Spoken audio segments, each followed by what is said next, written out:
time for a break. Grab a coffee, get comfy, and catch up with old friends. Join us for an easy chat on all the biggest news stories of the day on ICRT Breakdown, a bilingual 2030 policy program brought to you in cooperation with the National Development Council. Hello, everybody, and welcome to ICRT's Breakdown. And before we get into the topic of today, I just want to remind everyone that this is Season 3 of ICRT Breakdown. Wow, that's amazing. That is an amazing milestone, I know, isn't it? And so come and join us on ICRT Breakdown as we discuss some very interesting topics and important topics with internet personalities and kind of learn something new in English at the same time. I'm one of your hosts, Tim Berge, and also here with me today is... I'm Paz Bueno. I'm the other host. Yes, you are. And Paz, what interesting topic are you going to bring for us to talk about today? Well, we have a very exciting topic for today. Okay, good. All I'm going to say for now is that it's one of the most unifying subjects in the world. Unifying, like world peace. Yes, it brings everybody together. I mean, it could potentially, be the key to world peace. Yeah, I think you're right, and I'm still guessing. So if it's not world peace and it unifies all of us and it's something we all do? Yes, it brings everybody together. Cooking? 3 times a day. Close. Okay, well, but you cook 3 times a day? Yes, because you gotta... Are we going higher up the food chain there? Maybe so to speak? Lower? You cook depending how you want to look at it. Okay, well, depending how you want to look at it. Yes. So maybe is this the food production part of the cooking? Yes, we are going to be talking about agriculture. So the reason for this is because February 4th is Farmers' Day. Did I know that? No, I did not. Well, 2月4号是农民节, and it also marks the beginning of spring on the lunar calendar. 它也是农历立春的一天. So for today's topic of agriculture, we of course have invited an expert to come and talk about it. Today we've invited the host of 农游超市. Yes, the host of 农游超市, the Farmtour Market podcast. He is 方子维, also known as the young grandpa, 少年阿公. Wait. He's known as the young grandpa? And I mean, he probably looks like only a few years older than you, Paz. Yes. And no way I'm not No way are you the young grandma. Yeah, so wait a minute. Okay, so Leo, buddy. Yes. How are you the young grandpa? Hello, everybody. Okay, tell us a little bit about yourself, including why you're the young grandpa. Okay. Hello, 大家好. I'm young grandpa 少年阿公方子维. But why I call myself young grandpa? In fact, I'm a young man, but with my grandpa's spirit. Oh. My dream is to bring back my grandpa's childhood memory. So I become a farmer. Just like him? Yep. Okay. And then we try to bring international guests or even kids, young people, to go to the morning market to explore the daily life from farm to fork, because in between, morning market connects city and village. Wow. Yeah. That's amazing. So the name, the Farmtour Market, is you're combining the farm, of course. You're inviting so many people to go and check out these markets, but you're also touring around the area and exploring all these different amazing foods, I imagine. Yeah, because, everywhere when we are traveling, morning market is the place we get involved ourselves in local food, local people, and the most beautiful scenery of a local city. Yes. Wow. Very good. Oh, I'm a little curious. So you say your grandpa was a farmer. Yep. And now today you're a farmer as well. Yep. But farmer, there's many types of farmers. Some farmers, maybe they grow rice, Yep. a lot of rice production in Taiwan. Maybe have an orchard where they grow fruit. Well, what do you do? Okay, I'm also a rice farmer. Okay. Yeah, I grow purple rice. Oh, very healthy. Because in Taiwan, the main course is rice. Correct. I try to get, because I'm a young people, actually I grew up in the morning market in the city. So when I returned to be a farmer, in fact, I realized that farming is very important, not only important, but very interesting. So I try to focus on how to make farming more interesting for people in the city. And I realized that because most of us, we rely on modern society very much, so we live in the city. But many city people also feedback me, it's too far away to go to the farmland to do farming. But why not we just go in the city to experience farming experiences? Because of this idea, I realized that, we just go to explore the morning market. Because in the past, from farm to fork, every produce from the village, in the end, they will send to the morning market to sell for city people. And then that keep our daily life, and even we pass generations to generations. Wow, that's amazing, isn't it? Yeah, it really is. But I'm also a little curious. You decided to become a farmer, and as you just said, a lot of the city people think maybe farming is very difficult and something they don't understand. So what prompted you to really devote yourself to this? As you said, it's not easy. Actually, that's not easy. Okay, that's one good way to put it. That's one way to put it. But it's a lot easier to sit at home in Taipei and just go to the morning market to buy your food than to actually go and grow it. Yeah. So because we rely on modern society very much, in fact, after COVID-19, in fact, many city people come to the village, come to somewhere with the green to relax, even with their families. So I was grew up in Yilan, which is 1 hour away from Taipei to Yilan, which is more green. And the place I grew up, with my childhood memory, I think that's the same with my grandpa. So all filled with rice cultivation. So when I grew up, I went to Australia, I went to Japan, and every time I return back to Yilan, I suddenly realized why nowadays less and less farming land keep going. Because maybe they become a house, maybe they become some factories. But how come? And most of society consider that young people is supposed to go to city to work. But the thing is, when I return to village, I realize now when we are talking about regional revitalization, wow, the society, the governments, they want the young people return to the village. 现在大部分的年轻人们都在都市里生活成长。那为什么现在这几年我们在讲地方创生？我们鼓励更多年轻人从都市回到了家乡，回到了农村里，去跟家人里面去延续家族的这些土地、房子，或者说家族的事业。可是更重要是，大部分的年轻人其实都生活在都市的时候，原来我们离家乡太远了，家乡发生的大小事物基本上我们已经忘记了，所以要重新认识家乡的时候，刚好农业是一个入口。我们即使只要有人愿意种田，绝对不会饿到肚子。更重要是家里，其实家族有很多闲置的土地、空间、房子们，甚至人脉，甚至资源，都是值得年轻人去重新衔接家族。因为世代跟世代之间的合作是最重要，地方创生来沟通的重点。I'm curious too. So you have a podcast as well? Yes. So maybe tell us a little bit about what's your podcast called, and maybe what do you discuss in your podcast? What inspired your podcast? That why too, did you decide that you want to tell people more about this particular topic? Yeah, my podcast is 农游超市 Farmtour Market. But why we call this name? Because when we return to be a farmer, we would like to show more creativities and the more interesting parts of agriculture. Especially we are thinking, can we do cross different field? People from different field can also connect to agriculture. So we try to do different thinking. So every episode we invite different people, different young people, different old generation, from generations to generation, and from different field, different age, even different space. Anyway, we try to connect and do different thinking about agriculture. Yeah, so that's why we're focusing on it, to make agriculture more creativity. I see. So it's a kind of showcase to let more people experience the different perspective or the different ways people see or look at agriculture. Because I think many people don't even think about agriculture. They just kind of go to the supermarket and figure like, the food is here. I'm just going to go home and prepare it.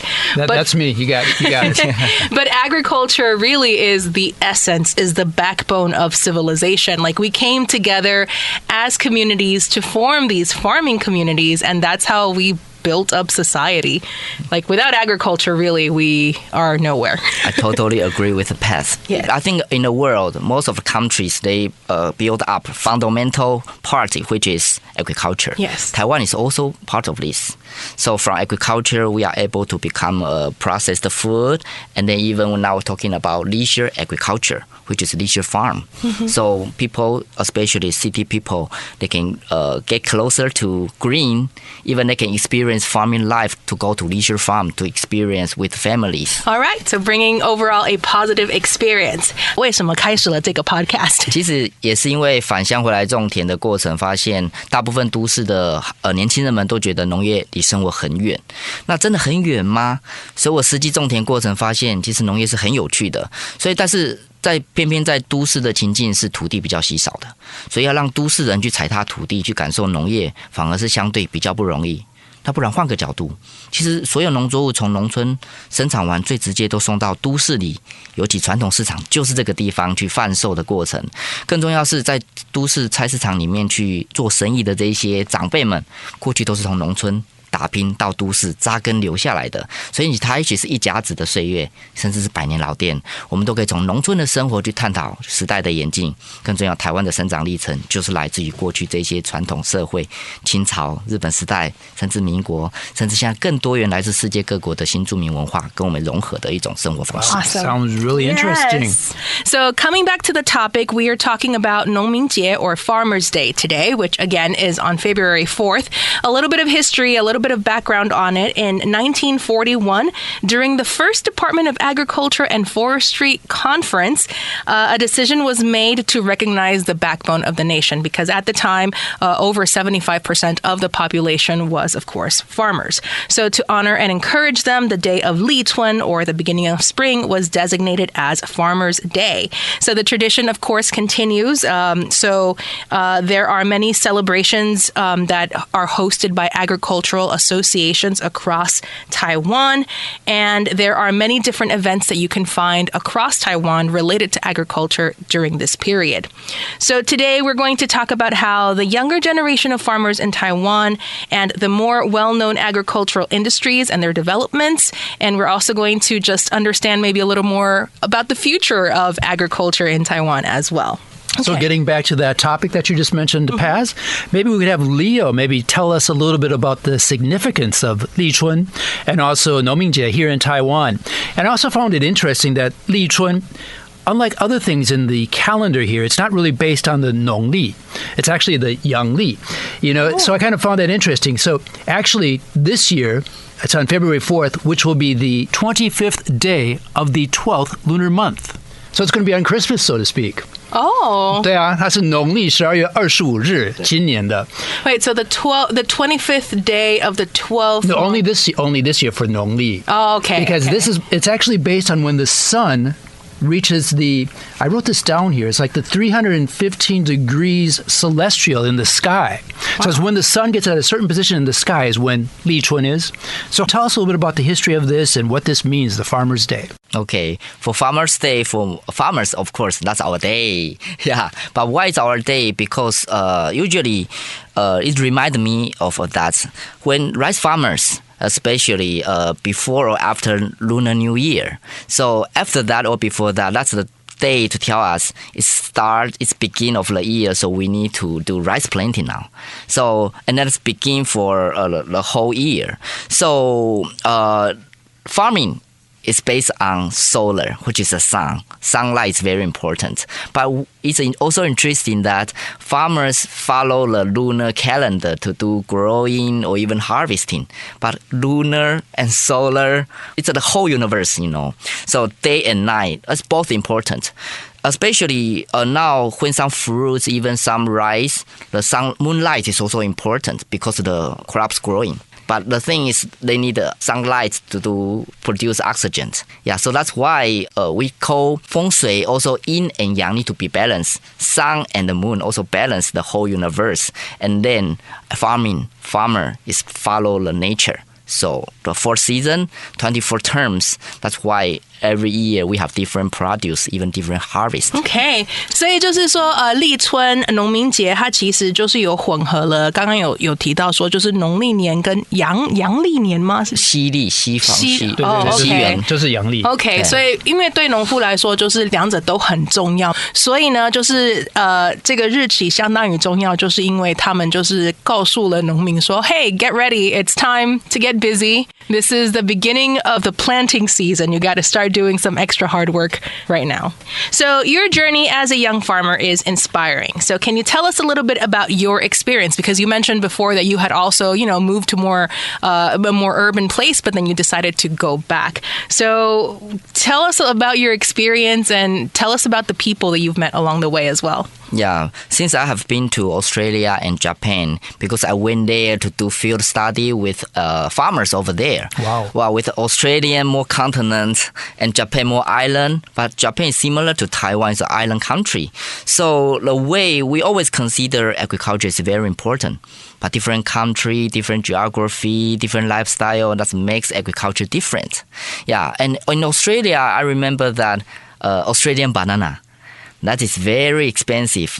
But the things local people, they just support local banana, even though that's higher price, because they insist, they consider that local made is better than imported. And also Japan as well, because it's also need imported food. But the things local people, they also classify, maybe this is from pesticide, this is chemical, this is totally organic, but the price different. But the thing is, customer can choose whatever you like. Even though different price. Yeah, and back to Taiwan. When I returned to be a farmer, I also interviewed some young farmers. I think so far in Taiwan, from generation to generation, the idea of agriculture changes. So young people, they tend to, we would like to balance our life, even farming, even work. And for the older generation, maybe grandpa, their generation, hard working is very important. All the way, we just need to plant more and earn more and then raise a family. But from our generations, also money important. But the things we need to balance, because we need to keep land, Mother Earth, even sustainable lifestyle, which is we need for the whole world. And can we do something for that to balance city and the village? Wow. Yes. Very good. 其实农业之所以有趣，是因为我们真的是实践了农业这件事情，踩在土地上。现在都市人大部分会觉得，打在办公室里面的时候，也许压力很大，可能每个人眼睛度数都很深。但是能够有机会踩到土地上，尤其是赤脚这件事情的时候，你瞬间会觉得，台语说嘎凉顺。你就会觉得整个身体在瞬间有点冰冷的暖流，然后到了我们的这个脑中的时候，瞬间五感就打开了。那对于这些年轻人们从事这个农业的过程，无论是澳洲，无论日本，我们过去跟他们一起农夫生活的时候，每个国家都觉得农业是很重要的。但是因为我们的气候条件、土壤或者是我们的生活文化方式不同，导致我们延续农业的方式也不同。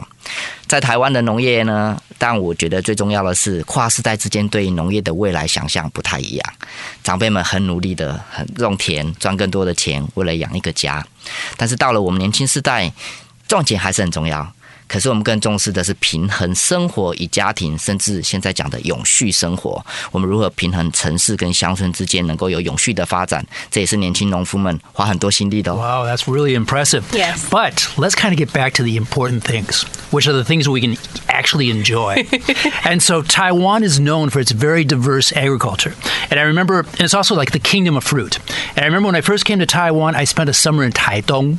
And every day, like it was mangoes and papayas and all the pineapples, so all this great fruit. So maybe tell us a little bit about the different, not only just fruits, but all the different crops that we can enjoy here in Taiwan, locally grown produce. Well, I would say when firstly Portuguese in the boat saw this beautiful island, they call us Ilha Formosa. Yes. That's beautiful island, really beautiful. So in Taiwan, we do have 4 climates, from tropical, subtropical, temperate, even to the cold climate. So because of these 4 climates, we do have different fruits, different vegetables, different flowers. So we always consider Taiwan, whatever fruits you are looking for, Taiwan, we have that. Especially during Lunar New Year. So it's winter for Taiwan. So remember to try orange, tangerine, even kumquat. Mm-hmm. And from the production, orange, that's in season. That's cheap. It's more sweet, more juicy. So seasonal fruit is always the best choice. But not only for production, for our life. When talking about leisure agriculture, we are talking about production, living, even ecology, which is balance these 3, which makes sustainable lifestyle. So for kumquat, in Lunar New Year, we consider kumquat can make you 大吉大利, which is prosperous year, Yes. rich money. Yeah. So everyone try kumquat during winter time, even make it candied. So even it's good for throat. I think for Tim and Paz, you need to drink some kumquat tea as well. Yes. Actually, I'm glad you said that because kumquats are one of the things I really love. It's like Kumquat is jinji, right? Jinji, yeah. 金枣 Okay. or 金枣. 对, like Okay. back in the States, you don't see that as much. But I came here and it's like, wow, these are great. They're really tasty. And you, like you said, they're good for your throat too, which is something I think here at the radio station we need to be Very more important. careful about. Yes. Should we get a kumquat tree, Tim? Yeah. Okay, we'll go to the market. And Leo, can you help us pick one out maybe? Sure, I bring you to the orchard. You can pick up yourself. Okay.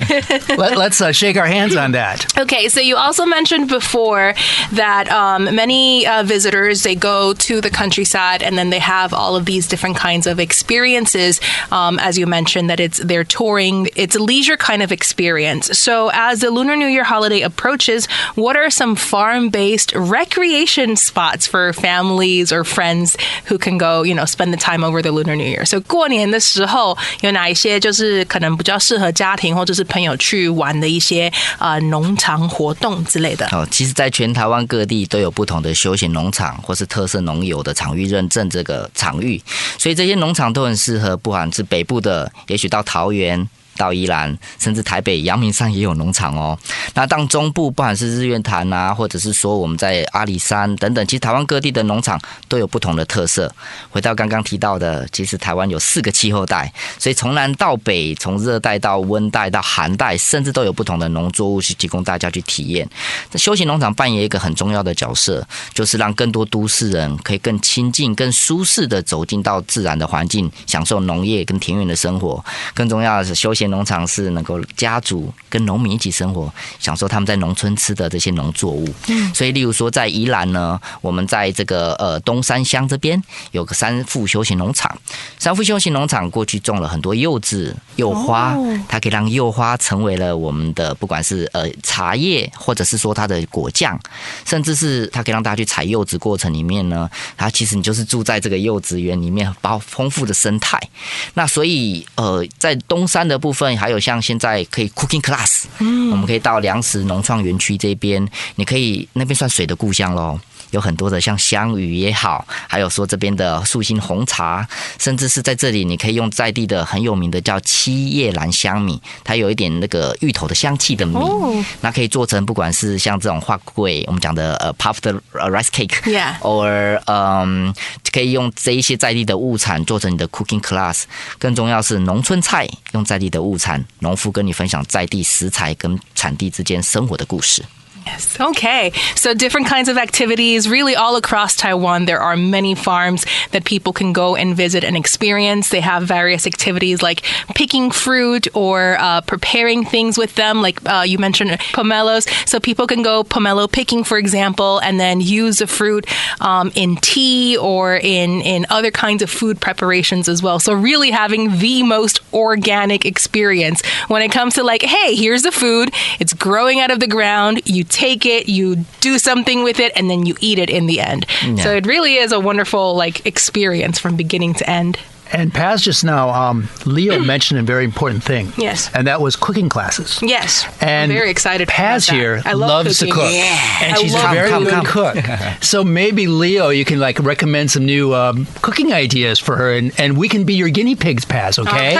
That's what we have, 4 seasons, different fruit, different vegetable, different ingredients for your cooking. So you'll be cooking chef. Yes, absolutely. Ooh, Taiwan definitely has a great variety of different produce. Exactly. That is great. 想跟大家分享，其实农业真的很好玩。台湾这块土地上，就是因为有很多从阿公阿嬷那个世代，爸妈到我们这个世代，跟这样的孩子，其实农业就是一种生活，生活的延续就形成了文化。当我们今天讲永续的时候，其实文化的永续就是在自于我们从保护土地开始，因为当都市要过得好生活，更重要是周边的农村也要大家一起维持好最好的绿色状态。That's the only way we can continue living on into the future. Like exactly. If we don't consider these things, then we're just walking into our deaths, essentially.